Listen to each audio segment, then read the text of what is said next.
여러분, 우리가 그 흔히 대중가요를 말할 때 시즌 하는 게 계절이면 그 계절하는 들이 있습니다.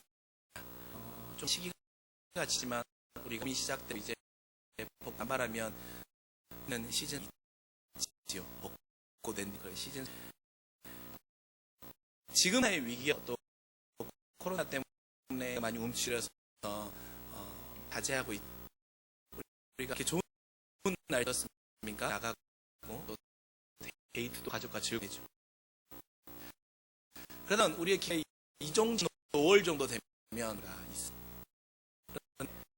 두 종류의 노래 한 그룹이 노래를 굉장히 흥얼거리지만 또 한 그런 노래가 있습니다. 그 노래가 어떤 노래?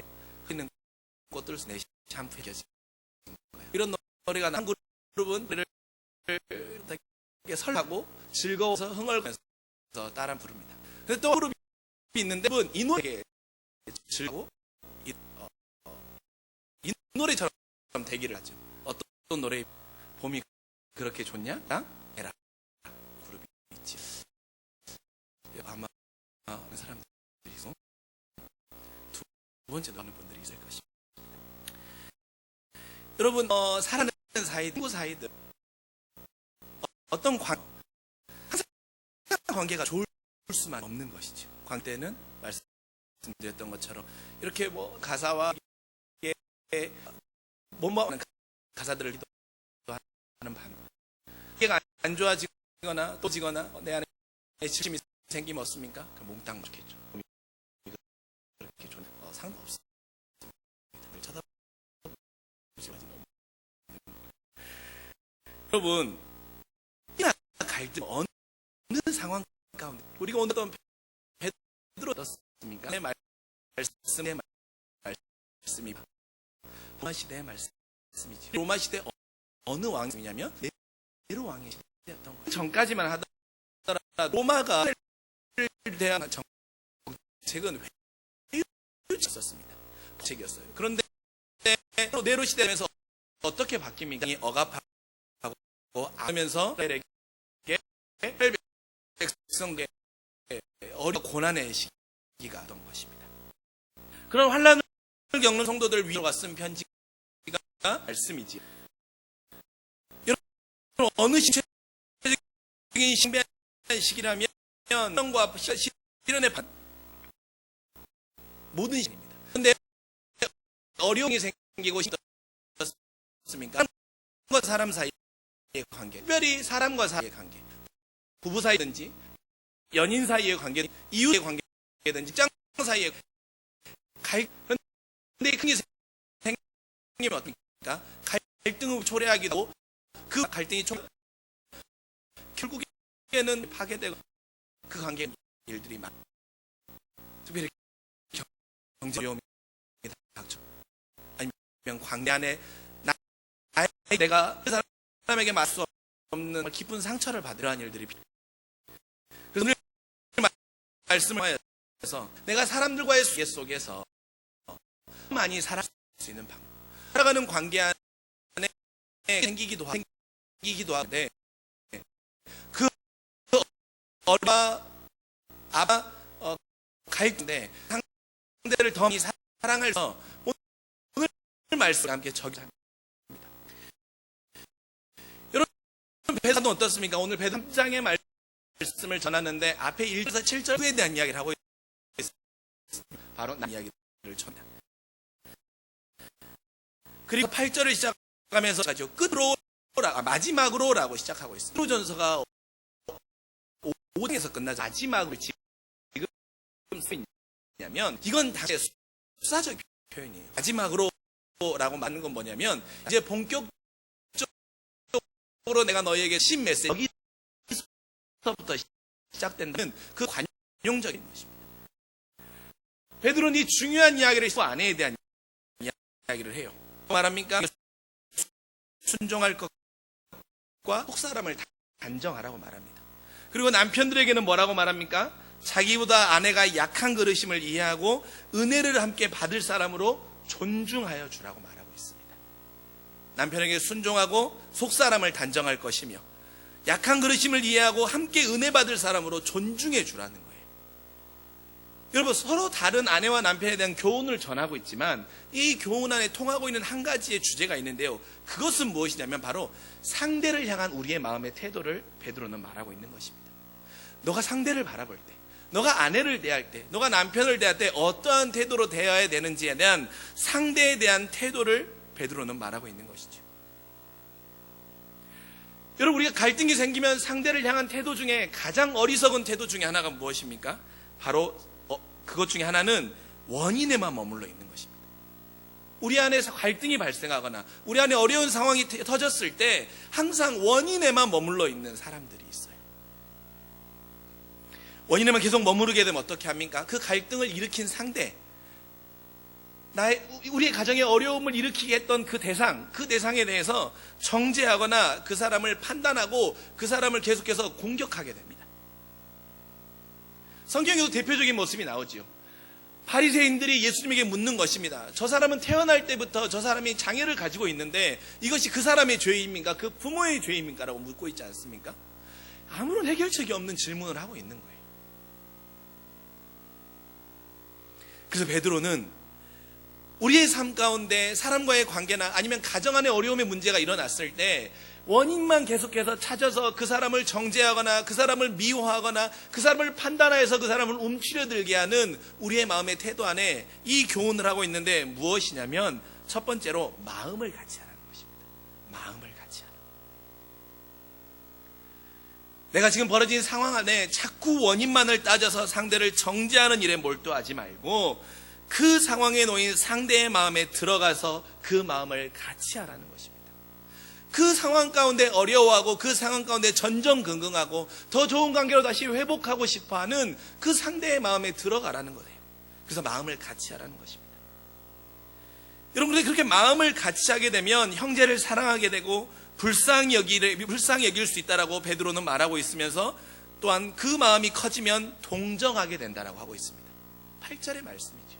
근데 여러분, 여기서 동정한다라고 하는 말씀은 뭐냐면 영어로 표현하면요, with passion입니다. 무슨 뜻입니까? 그 고난에 함께 하는 거예요. 동정한다라고 하는 것은 그 고난에 함께 할 수 있게 된다라는 거예요. 마음을 같이 하면 그 고난에 함께 할 수 있고 그 사람의 고난에 동참할 수 있게 된다라는 것입니다. 근데 여러분, 이것을 한번 역으로 생각해 보시죠. 예를 들면 남편이나 연인이 어떤 잘못된 선택으로 우리의 가정이나 우리의 관계 가운데 어려움에 놓이게 되는 거예요.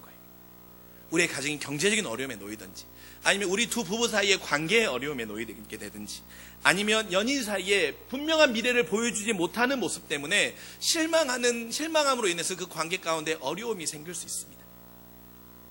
그런데 이 상황 가운데 우리 남편이 무능력해서 그래, 우리 아내가 집안 살림을 잘 관리하지 못해서 그래, 내 남편의 이러한 태도가 잘못돼서 그래, 내 아내가 나를 무시하는 이 말 때문에 그래 라고 하는 그 원인에 머물러 있지 않고 상대의 마음을 헤아리고 마음을 같이 하는 태도로 오늘 베드로가 제안하였던 그 방법을 따라서 한번 가보자는 것입니다.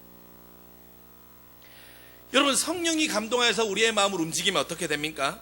베드로가 말했던 것처럼 나는 판단자가 아님을 깨닫게 됩니다. 나는 이 상황에 대해서 원인을 분석함으로 인해서 내 남편과 내 아내와 내 사랑하는 사람에 대해 나는 판단자가 될 수 없다라는 태도를 깨닫게 되고 겸손케 되는 것입니다. 겸손해지면 어떻게 됩니까? 상대를 내가 판단과 평가의 대상으로 보았던 내 시선이 변하게 되죠. 내가 너를 판단하며 정죄할 수 있는가 하는 그 마음이 잘못된 마음임을 내 스스로 깨닫게 되는 것입니다. 그렇게 되면 어떻습니까? 그 전에는 미웠던 상대가, 그 전에는 무능했던 상대가 이제는 긍휼히 여기며 불쌍히 여기는 대상으로 보이게 된다는 것입니다. 여러분, 긍휼함의 강력한 무기는 무엇입니까? 결과로 아파하고 있는, 또한 결과로 마음을 졸이고 있는 그 대상이 보이고 그 대상을 향한 사랑의 마음이 움트게 된다는 거예요. 그 사랑의 마음이 움트게 되면 어떻게 됩니까? 아까 말씀드렸던 동정으로 들어갈 수 있는 겁니다. 그 사람의 고난에 함께 할 수 있게 되는 거예요. 내가 판단자가 아님을 깨닫는 겸손함, 그를 통하여서 성령께서 내 안에 주시는 그 사람을 향한 긍휼히 여기는 마음, 그 긍휼히 여기는 마음을 통하여서 형제를 사랑하여서 마음을 같이 하게 될 때 그 사람의 고난에 내가 함께 들어가서 마음을 같이 할 수 있게 된다는 것입니다. 그리하여서 원인에 머물러 있는 것이 아니라 그 고난의 터널을 벗어날 수 있는 해결책으로 나아가기 위한 방향과 격려와 사랑의 마음으로 우리의 마음이 움직일 수 있게 된다는 것입니다. 사랑하는 성도 여러분, 여러분은 여러분의 가정 안에서 여러분의 아내와 여러분의 남편과 또한 여러분의 결혼할 대상과 여러분의 친구들 사이에서 어떠한 문제가 발생했을 때 원인을 분석함으로 인해서 상대를 정죄하거나 상대를 판단하거나 상대를 더 움츠러들게 하는 사람입니까? 베드로는 우리에게 말하고 있는 것입니다. 우리는 결코 판단자가 될 수 없는 겸손함을 품고 그 겸손함으로 해서 그 사람을 불쌍히 여기는 긍휼의 마음을 가짐으로 형제를 사랑하고 그 사랑하는 마음이 우리를 끌고 가는 그 사람의 고난에 함께 동참하여서 지금 움츠려 있고 지금 마음을 졸이고 있는 그 사람에게 위로와 힘과 격려자들이 될 수 있는 우리 모두가 되실 수 있길 주님의 이름으로 간절히 축원합니다. 그리고 나서 베드로가요, 두 번째로 하고 있는 말이 있습니다. 무엇입니까? 악을 악으로 욕을 욕으로 갚지 말고 뭐라고 말하고 있습니까? 도리어 복을 빌라고 말하고 있습니다. 악을 악으로 갚지 말고 욕을 욕으로 갚지 말고 도리어 복을 빌라고 하고 있습니다. 왜입니까? 결코 악이 선을 이길 수 없기 때문에 악을 선으로 이겨내라는 뜻이지요. 근데 여러분 쉽습니까? 내가 악을 당하였고 내가 욕을 당하였어요. 내가 억울한 일을 당하였어요. 내가 불의한 일을 당하였어요. 내가 상대에게 악을 당하고 상대가 나를 욕하였고 나의 마음을 괴롭게 하고 힘들게 해요. 남편에게 되갚아주고 싶죠. 아내에게 되갚아주고 싶습니다. 직장 상사에게 악을 악으로 갚아주고 싶지요. 나의 친구에게 욕을 욕으로 되갚아주고 싶어요. 그런데 성경은 그렇게 하지 말래요. 근데 이게 쉽냐고요? 결코 쉽지 않지요. 여러분, 우리가 그런데 악과 욕을 상대에게 그대로 갚아주고 싶은 그 생각의 반론은 어디에서 출발합니까? 바로 복수라는 것에서 출발합니다. 근데 우리가 복수한다고 할 때 그 복수할 때는 어떻게 합니까? 제가 누군가에게 어떤 악을 당하였을 때 제가 그 사람에게 복수하기 위해서는 어떻게 합니까? 제 힘을 키워야 되는 거예요. 제가 힘이 약할 때는 결코 상대에게 복수할 수 없습니다. 그런데 내 힘을 키우게 되면 상대에게 복수할 수 있게 되는 것이지요. 어느 정도 힘의 균형이 균등해지거나 내가 더 힘이 강하다고 여길 때 악을 악으로 갚아주고 욕을 욕으로 갚아줄 수 있는 상태가 됐다라고 나는 여기는 것입니다. 즉 내가 너에게 세상의 힘과 권력 앞에 우월하다는 의식이 악을 악으로 욕을 욕으로 갚아주고 싶은 그 출발점이라는 것입니다. 그런데 베드로는 우리에게 네가 악을 악으로 갚지 않고 되려 복을 빌어주기 위하여서 너는 세상의 힘이 강한 우월자가 되는 것이 아니라 믿음의 선한 우월자임을 기억하라고 말해주고 있습니다. 여러분은 세상의 힘이 강한 자가 아니라 믿음의 선한 우월자임을 기억하십시오. 여러분이 가정 안에서 여러분의 남편과 여러분의 자녀와의 갈등이 있다면, 여러분의 사랑하는 사람과의 갈등이 있다면, 그래서 되려 악을 악으로 갚아주고 싶어 한다면 그것은 여러분이 세상에서 우월한 자의 힘을 보이기 위한 모습이라는 것입니다. 그러나 하나님은 너는 세상에서 우월한 자가 아니라 내 믿음의 선한 우월한 자로 내가 너를 부른 자라고 말하고 있는 것입니다. 그래서 하나님은 우리에게 너를 이를 위하여 부르심을 받은 자라고 우리를 정의하고 있는 것입니다.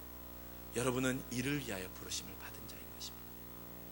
그렇게 여러분, 우리 안에 그러한 자신감과 그러한 자존감이 있기를 소망합니다. 나는 하나님의 믿음의 선한 우월함을 지닌 자야. 그렇게 나는 악을 악으로 갚기보다는 되려 악을 복으로 빌어줄 거야. 여러분의 남편에게 그리고 아내에게 또한 연인 사이에 힘의 우월을 세상의 보상으로 그를 대하면 어떻게 됩니까? 잘하면 칭찬해주고 못하면 벌을 주고 한 대 때리면 다시는 대들지 못하도록 싹을 잘라버리면 됩니다. 그런데 그렇게 할 때의 관계는 어떻습니까? 계속해서 악이 악을 갚게 되는 것이고 욕이 욕을 더 크게 되게 하는 것입니다.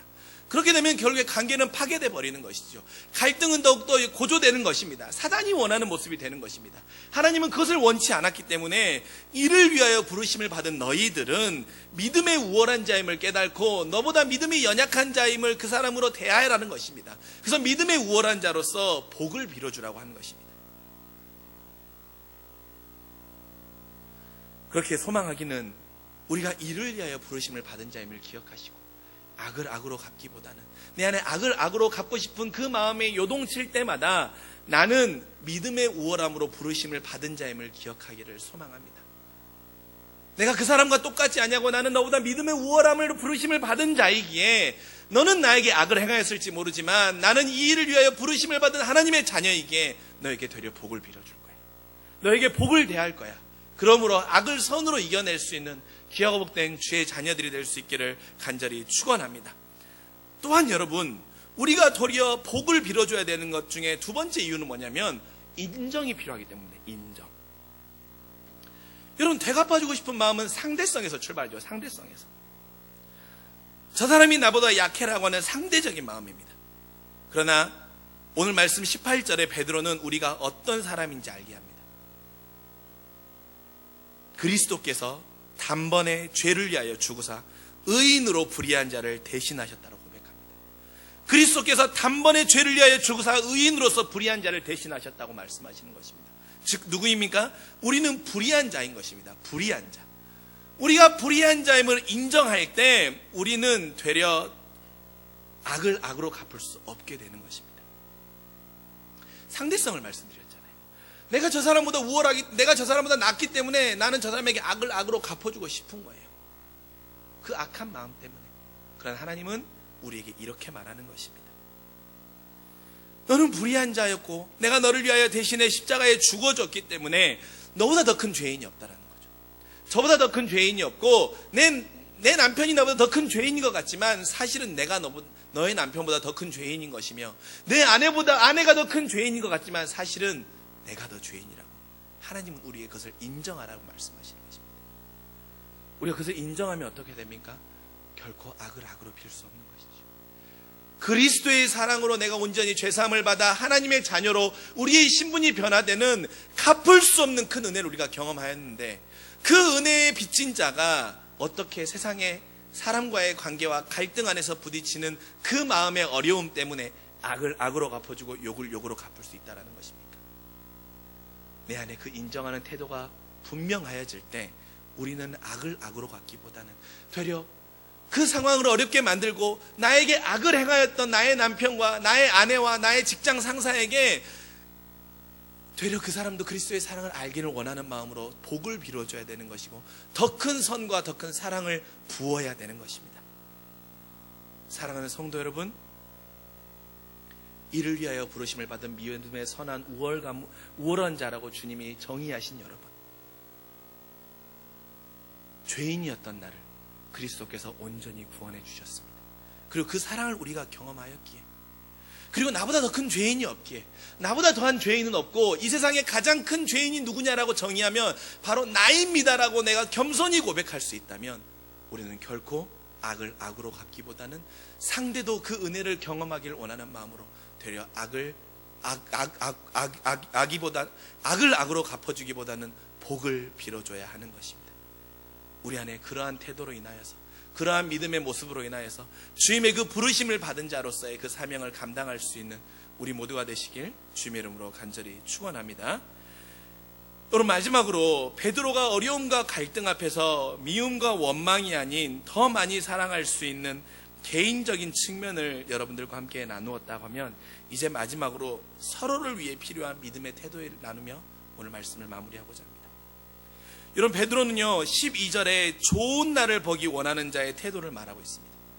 오늘 말씀 12절을 보시죠. 12절을 보면 주의 눈은 의를 행하시고 그의 귀는 의인의 강구에 귀를 기울이시며 주의 얼굴은 악행한 자를 대하신다고 말씀하고 있습니다. 의인을 향하여 주의 눈이 향한다라는 거예요. 그런데 그 의인이 누군지에 대해서 9절에 말씀하고 있고 9절에 말씀하고 있는데요. 10절에 말씀하고 있는데요. 뭐라고 말씀하고 있냐면 봅시다. 그러므로 생명을 사랑하고 좋은 날 보기를 원하는 자는 혀를 금하며 악한 말을 그치며 그 입술에 거짓을 말하지 말라고 하고 있습니다. 그렇기에 오늘 베드로는 우리에게 우리의 사이가 더욱더 사랑의 관계, 더욱더 진실한 관계로 나아가기 위해서 우리에게 요청하는 믿음의 태도는 마지막으로 솔직함입니다. 솔직함. 그 입술에 거짓을 담지 말라는 것입니다. 여러분, 로마 당시에 고난의 환경 앞에 입술로 악한 말을 하는 자들이 늘어났어요. 배교하는 자들이 늘어나고 거짓으로 모략하는 자들, 그래서 무고한 죄를 뒤집어 씌운 일들이 빈번하게 일어나 공동체 안의 신뢰가 다 깨어지고 무너져 버렸습니다. 로마를 통한 환랑은 믿음을 견딜 수 있어. 믿음으로 견딜 수 있었지만, 로마가 나에게 주는 시련은 믿음으로 견딜 수 있었고, 예수 그리스도를 바라보며 이길 수 있었지만, 가까운 사람들의 거짓을 무너뜨리는 신뢰는 그들에게 가장 견디기 어려웠던 상황이었던 것입니다. 사랑하는 사이에 겪는 가장 많은 갈등의 지점은 무엇입니까? 갈등의 시작 지점은 사실은 솔직하지 못한 부분이죠. 남편과 아내 사이에 겪어지는 많은 갈등의 촉발점의 첫 번째는 사실은 솔직하지 못함 때문입니다. 근데 여러분, 우리가 상대를 향하여 솔직하지 못한 이유는 무엇입니까? 아마도 위기를 모면하기 위한 방편일 거예요. 내가 솔직하지 않은 이유는 위기를 모면하기 위한 방편일 거예요. 그런데 우리가 거기서 머물지 말고 한 번 더 들어가 보자고요. 더 깊이 들어가면 어떻습니까? 내가 어떠한 상황 가운데 위기가 닥치게 됐어요. 그런데 이 위기의 상황을 나의 상대 배우자에게 보이고 싶지 않은 거예요. 다른 말로 하면 상대에게 좋은 모습만 보이고 싶은 내 안의 모습이 있기 때문입니다. 항상 완벽한 내 모습만 너에게 보이고 싶기 때문입니다. 그런데 여러분, 그 마음의 중심에는 어떤 마음이 있습니까? 상대는, 내 남편은, 내 아내는, 나의 사랑하는 사람은 나의 좋은 모습만을 원할 거야. 내가 약하고 내가 부족하고 내가 실수가 많은 모습을 보이면 그 사람 나를 실망하고 떠나버릴 거야 라고 하는 우리 안에 잠재적인 불안과 거짓의 속임수가 있기 때문에 우리는 상대를 향해 솔직하지 못한 것이죠. 그런데 여러분, 여러분의 배우자와 여러분의 사랑하는 사람과 여러분의 자녀 앞에 내 부모는, 그리고 내 사랑하는 사람은 나의 일부를 사랑하는 것이 아니라 내 전부를 사랑하고 있음을 우리는 알지 않습니다. 하나님도 마찬가지였지 않습니까? 하나님은 내가 우등생이어서 내가 모든 걸 잘하고 모든 부분에서 100점인 완벽한 신앙인이기 때문에 나를 사랑한 것이 아니라 그저 나이기에 사랑하셨던 것처럼 내 아내도 내가 실수를 할지라도, 내가 잘못된 선택으로 우리의 가정에 어려움의 상황을 만들었다고 할지라도 그 어려움의 상황을 내 아내에게 솔직하게 말할 때 그 솔직함의 말함은 말씀의 서두에 나눴던 것처럼 고난에 함께하게 하는 그 동정의 부르심을 일으킨다라고 하는 것입니다. 그렇게 솔직함은 용기인 동시에 상대를 향한 신뢰의 반증인 것입니다. 그렇게 상대를 향한 신뢰를 솔직함으로 표현해 때로는 고난에 함께 동참하고 때로는 그 상대를 통한 위로를 받음으로 더 많은 사랑이 우리 안에 피어날 수 있게 되는 것입니다. 여러분, 혹시 여러분의 부부 사이나 여러분의 사랑하는 사이나 또는 자녀와 부모 사이에서 솔직하지 못한 부분이 있습니까? 내 엄마는, 내 아빠는 내가 이런 모습을 보이면 나에게 실망할 거야. 내 아내에게 내가 이런 것들을 말하면 내 아내는 실망하고 나를 떠나버릴 거야. 결코 그렇지 않습니다. 왜입니까? 여러분의 아내와 여러분의 남편과 여러분의 사랑하는 사람은 하나님이 믿음의 우월함으로 부르심을 입은 자이기 때문입니다. 그리고 그리스도의 사랑을 먼저 경험한 자에게 결코 실망하거나 여러분을 책망하거나 여러분을 원인으로 따져 묻지 아니하고 여러분의 고난에 함께 동참하며 선함과 사랑의 길을 모색해 갈 수 있는 여러분이 가장 마지막까지 의지해야 되는 믿음의 신뢰자이고 여러분의 벼랑의 마지막 끝을 지켜주고 있는 그 사람임을 기억할 수 있기를 소망합니다. 그래서 여러분, 결코 포기해서는 안 되는 것입니다. 여러분의 사랑하는 사람을 포기하지 마십시오. 여러분, 교회 입구에 들어오시다 보면 혹시 보신 분들이 있을지 모르는데 화분이 2개가 있습니다. 그런데 여러분, 그 화분은 교회 실내에 있던 화분이에요. 그런데 교회는요, 실내에 있던 화분들이 입이 다 떨어지고 그 생명이 다한 것 같으면 이제 그 화분들을 꺼내가지고 그 교회 옆에 보면 쉼터 있지 않습니까? 그쪽 한쪽에 둡니다. 왜입니까? 더 이상 이제 꽃이 피지 않고 더 이상 잎이 무성하지 않기 때문에 한쪽에다 놔둬요. 그런데 이번에 코로나가 시작하면서 왠지 그 화분들을 꺼내고 싶은 거예요. 그래서 화분 2개를 꺼냈습니다. 그리고 꺼내고 물도 주고 거름도 주고 가지도 쳐줘봤어요. 한 2개월, 3개월 지나고 보니 나가면서 한번 보시면 알겠지만 그 죽었던 가지라고 생각했던 그 가지에서 새 잎이 올라오기 시작합니다. 그리고 다 죽었다고 생각했던 그 라일락에서 잎들이 무성이 올라와서 이제 그 잎들이 무성화해지면 향기를 낼 것 같은 그 생명이 움트고 있는 것입니다. 여러분, 여러분의 사랑하는 사람을 결코 포기하지 않으면 우리의 믿음의 관계는 더욱더 공고해지는 것입니다. 내 사랑하는 사람이 잎이 다 떨어졌다고 할지라도 세상에서 다 쓰임받아서 아무 소용이 없는 사람처럼 여겨진다고 할지라도 결코 포기하지 마십시오. 그리고 내 배우자가, 내 사랑하는 사람이, 내 어머니와 내 부모님이 나를 그렇게 볼 거라고 착각하지 마시고 사단이 주는 그 마음에 속지 마십시오. 여러분의 부모님은, 여러분의 사랑하는 사람은 하나님이 악을 악이 아닌 악을 복으로 갚아주도록, 또한 여러분의 고난에 함께 동참함으로 그 길을 선함으로 이겨낼 수 있도록 여러분에게 붙여주신 하나님의 귀한 천사인 것입니다. 내 아내와 내 어머니와 내 자녀가 그런 사람임을 기억하시고 결코 포기하지 않는 사랑으로 우리의 상황 가운데 모든 놓인 위기들을 하나님의 능력으로 극복해내고 선한 일들을 이루어갈 수 있는 우리 모두가 되시길 주님의 이름으로 간절히 축원합니다. 기도하겠습니다. 사랑이 많으신 아버지 하나님, 우리의 상황 가운데 일어나는 많은 상황의 어려움과 고난 앞에